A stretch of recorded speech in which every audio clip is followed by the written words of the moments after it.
and the beard is back, and there's hell to pay. Hello everybody, E here. Welcome to Recent Reads, where I compile all of my recent reads and give you short reviews of each and every book. This is how I'm going to be doing things for a while. The reasoning for this is I have less time nowadays, but with real life getting in the way and career life getting in the way, this is just what we're going to have to do. So this is the first episode of Recent Reads. I'm also going to be sprinkling in other content, such as, I got a package! So this one is from my friend Terri, and she sent me this one. All the packages are going to be already open, because I tried filming, unboxing videos for these, and I didn't like them. I didn't care for them at all. I wasn't in the right place when these books got here, and I didn't want some mopey-ass content up on the channel. So this is what Terri sent me. She sent me the book Woman of Troublesome Creek. She showed me a picture of this one and asked if I wanted it, and I liked the cover so much, I said sure. It's the folks of Troublesome Creek have to scrap for everything. Everything except books, that is. Thanks to Roosevelt's Kentucky Pack Horse Library Project, that's a mouthful, Troublesome's got its very own traveling librarian, Cussie Mary Carter. Cussie's not only a bookwoman, however, she's also the last of her kind. Her skin a shade of blue unlike most anyone else. Not everyone is keen on Cussie's family or the government's new book program, and along her treacherous route, Cussie faces doubters at every turn. If Cussie wants to bring the joy of books to the complex and hard-scrabble Kentuckians, she's going to have to confront dangers and prejudice as old as Appalachians? Whatever. And suspicion as deep as the holler. So yeah. That's the Bookwoman of Troublesome Creek. It sounds interesting, and I love books about books, so there we go. Another one is, I know we discussed this, but I can't remember what it's about, but this is a graphic novel from H1 Originals called Mayer? I think it's Mayer. Anyways, breaking in parentheticals. Well, yeah, I guess it's parentheticals. Those. Anyways, Breaking Bad to the Bone. Meyer Lansky is dead, or at least that's what he wants his enemies to believe, but the old man has one last job to pull off, and he can't do it alone. Once he recruits an innocent bystander, their journey propels them headlong into adventure filled with murder and malice towards an ending neither could possibly have foreseen. I'll probably get to this one very shortly. I can go through a graphic novel very, very quickly. So, thank you so much, Terri. I appreciate it. And then on with the reviews.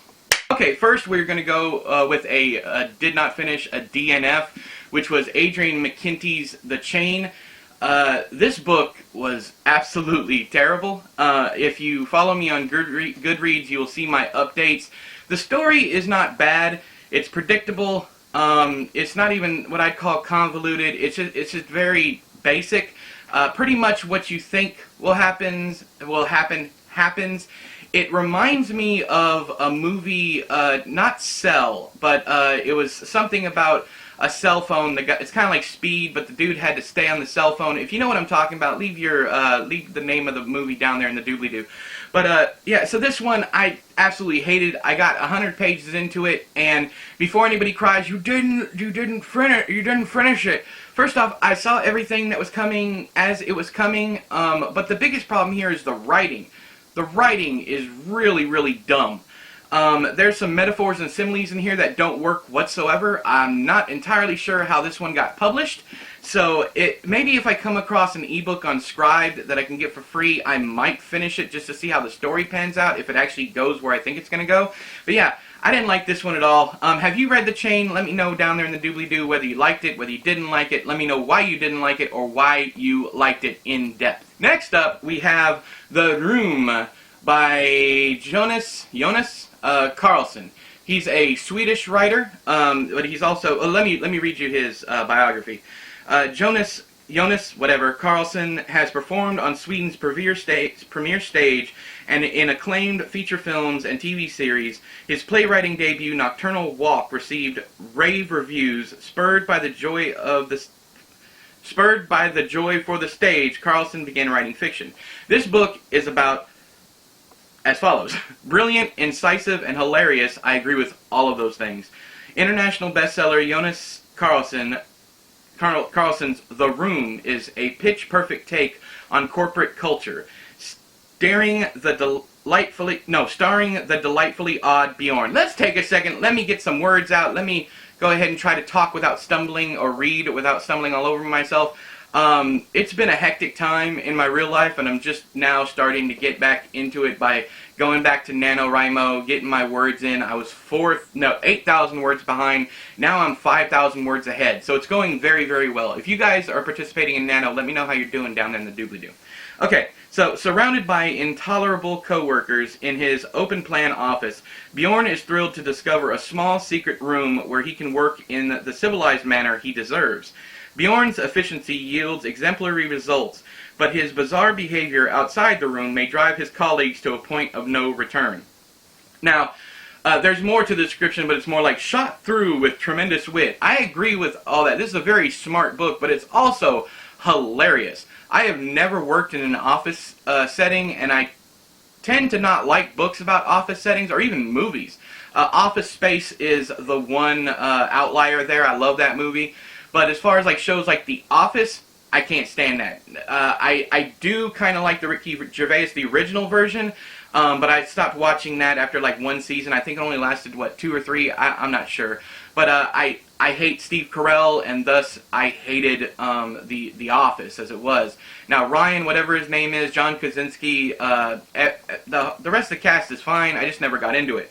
With this book, it takes more of an Office Space run, like magical realism meets Office Space, and that was a lot of fun. Now, magical realism, I got a lot of questions about, what is it? It's basically where there's some kind of either supernatural, paranormal, or otherworldly events going on, and you're not quite sure whether it's really happening or not, whether or not it's in the narrator's head or the character's head. Also, it tend to be taken, there's really no shock value implied. It's kind of taken as that's just the way the world is kind of deal. Haruki Murakami, most of his books, except for Norwegian Wood, are magical realism, so stuff like that. With this one, the comedy is on point, especially if you like a dry British humor. His interactions with his coworkers are the best part about it. The subtext, as far as the room and how the room works, is very well done. I've never read anybody who's described measuring something and it being interesting until I read this book. So I'm going to be jumping into his second book. I think it came after this one, called The Invoice. That one sounds great too, but that one's more, I think it's more uplifting than this one. This one wasn't really dark, but it did have some darker elements to it because you're dealing with a jerk. The main character, the narrator, is pretty much an asshole, and the way he interacts and the way he treats the other people in the office is very, very good. I got another package! So this one is from my buddy Kevin Witten. I'll leave a link to his channel down there in the doobly-doo. His channel is called Well Red Beard. He's a great dude, a great performer. He plays guitar and sings on his channel also. He reminds me a little bit of me in that sense that he does more than just review books. He also posts his like little jamming sessions that he does. He posts those on Twitter. I'll leave a link to his Twitter down there also, but great content, and his channel is growing quicker and quicker and quicker. I gave him a shout out this past month or so. I can't remember. I'm kind of behind, and I don't really even know what day it is. But I did a shout out for his channel, but I really, if you're not subscribed to him or you haven't checked him out, I definitely suggest you do so. So I was talking to him. He's a big Ron Rash fan. David Joy, Ron Rash. I don't know if he's read Wiley Cash or not, but the Appalachian whatever authors. So he read me Something Rich and Strange, Selected Stories by Ron Rash. He sent me this.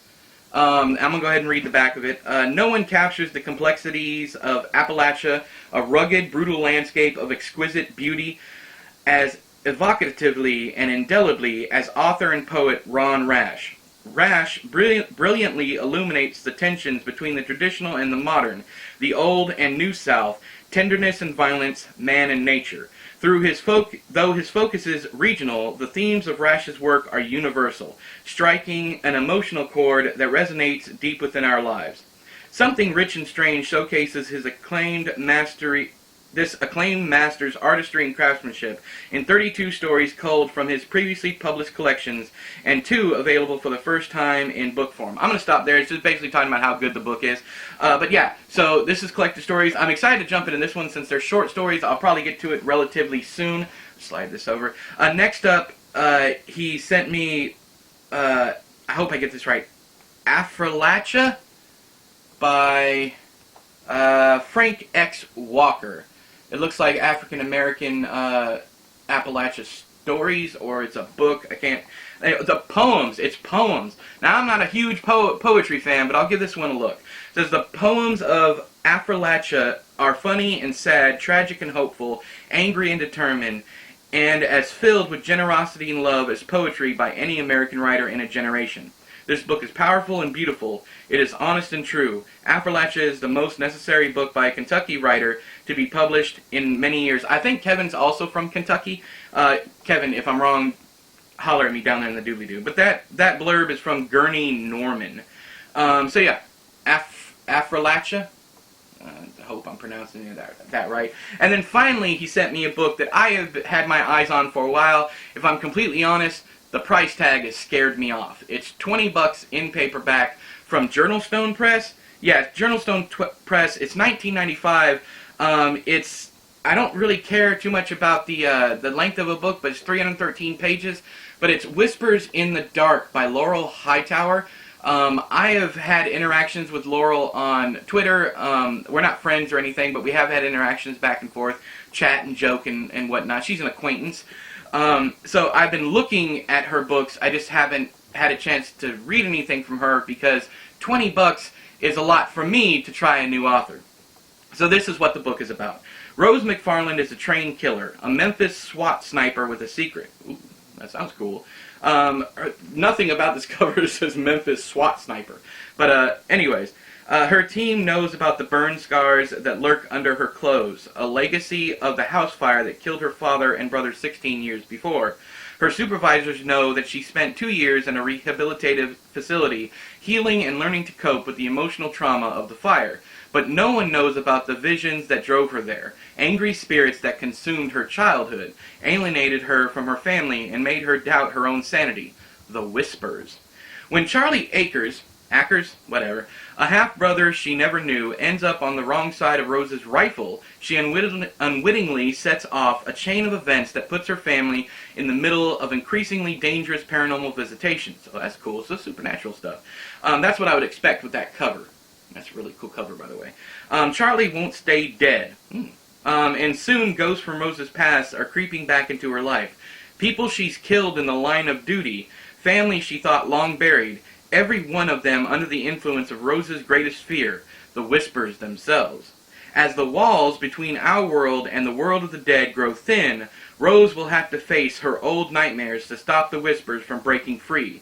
If she can't, it won't just be Memphis that falls to the dead. There will be no safe place left on the earth for the living. That sounds awesome. Another note before I move on is, I don't want you to think that I don't value an author's work, but $20 is a little much for. I don't even pay big named authors. I usually don't pay $20 for that work.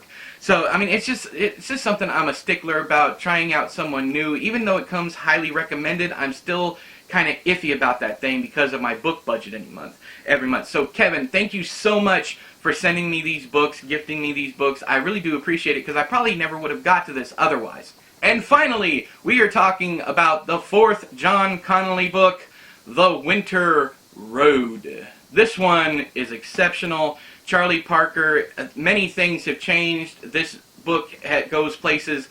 It starts to go heavily into the supernatural, which I really, really enjoyed. But let me read you what the book is about. In South Carolina, a young black man faces the death penalty for the rape and murder of Marianne LaRue. I think it's LaRue. It's Larousse, daughter of one of the wealthiest men in the state. It's a case that nobody wants to touch, deeply rooted in old evil and old evil is Charlie Parker's specialty. Technically not at this point, I don't think. I really don't think that's accurate as far as this book is concerned. So far in the series, anyways. He's about to enter a living nightmare, a dreamscape of sorrow haunted by the murderous specter of a hooded woman, which is done very, very well. By a black car waiting for a passenger that never comes. Again, one of the creepiest scenes in the book has to do with that car. And by the sinister complicity of both friends and enemies in LaRue's brutal death. Soon, all will face a final reckoning in an unearthly realm where the paths of the living and the dead converge, a place known only as the White Road. Now, I have a quote here. I wrote down the page number, and I wrote why I love this series. I'm always complaining about how the writing in thrillers is usually so it's really, really plain. It really adds no flavor to the mix. Like, you get someone like a Vince Flynn or a James Patterson, any of his stable of writers. Any of those things, it's very bland writing. It's another reason why I put down Adrian McKinty's The Chain. It's either poorly written or it's simplistic. Not deceptively simplistic, it's just simplistic.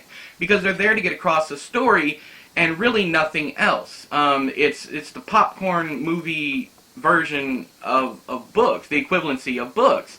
But John Connolly always goes into, like, he'll have a moment where he goes into this amazing, beautiful prose, but he doesn't overuse it. So if you're someone who doesn't care about the flowery language, it doesn't stay long. He uses it sparsely throughout the series, and it gives more of a literary flair to the work. And here's what I highlighted in the book. Here, on these silt-loaded waters, the sunlight moves in strange patterns, independent of the flow of the river or the demands of the breeze. These are the shiners, the small silvery fish that blend with the light reflecting off the surface of the stream, dazzling predators into seeing the shoal as one single entity, one enormous, threatening life form. These swamps are their safe haven, although the old blood has found its way even into them. This has the best prologue of the entire series so far. I'm about halfway through, more than halfway through the 5th book. But this has the best prologue thus far. It is violent. It is awesome. This whole book has a very strong theme of racism, dealing with the Klan, dealing with white supremacy, all that stuff. I think this is a better book on that subject than John Grisham's A Time to Kill. I think it's better than Greg Iles's Pen Cage series. I think it's better than both of those, and he manages to sneak in some terrific supernatural spooks. Some really scary stuff in this book. And of course, as always, Lewis and Angel are the highlight of the series. Anytime they're on the page, the dialogue crackles. It is so good. Bonus content! Okay, so the final review, I'm not going to talk too much about this, but I did read The Reflecting Eye, which is the Charlie Parker, it's in the John Connolly collection, Nocturnes. It's called The Reflecting Eye. It is a novella in the Charlie Parker series. It's probably the selling point of this book, because I have really no want or need to read the short stories right now. I will go back and read them once I'm done with the series. But the whole reason I read it is because it's book 4.5 in the series, so once I finished The White Road, I jumped directly into The Reflecting Eye. I liked it all right. There was nothing wrong with it. I believe it introduces a character that pops up in the series known as the Collector. But other than that, I could have done without it. There might be more substance to it later on in the series. You might find out more. I'm not sure. Or maybe I just completely missed something. I don't know. But I do prefer, so far, the longer novels. I feel like this one could have been fleshed out into a 200-300 page novel itself. It's sped by really quickly. It's only about 100 pages long. I have no complaints other than I wanted more, and that's usually a good thing. So if you're going along through the series, I would say definitely check it out. I don't know that I'd go out and buy the entire book just for that. I'll let you guys know. I'll do a full review of this whole book when I actually get to it. But right now, I don't think it's worth it. I could be wrong. If you know of you know, if you know that it's more important than what I'm letting on here in this review, let me know down there in the doobly-doo. Well, that's it for today. Thank you for joining me. I know this is a long video in a different format that you guys might not like. I know change is scary, but it's just got to happen, guys. I'm going to try and plan to do 2 longer videos a week to give you guys content while I'm working on several other projects. Maybe we'll go back to the individual reviews. I don't really know. But let me know down there in the comments below, in the doobly-doo, whether or not you like this new format. I'm also going to give time signatures for the reviews so you guys can click through. Like, let's say you want 5 videos a week. You can come over to this video, watch the first one, then come back the next day, click to the time signature for the second one, and go on about your business that way. I figure if that's not too much of a bother, I don't know, we'll try it out, see how it works out. But until next time, I have been E, you have been you, this has been Recent Reads. I'll talk to you guys later. Bye-bye!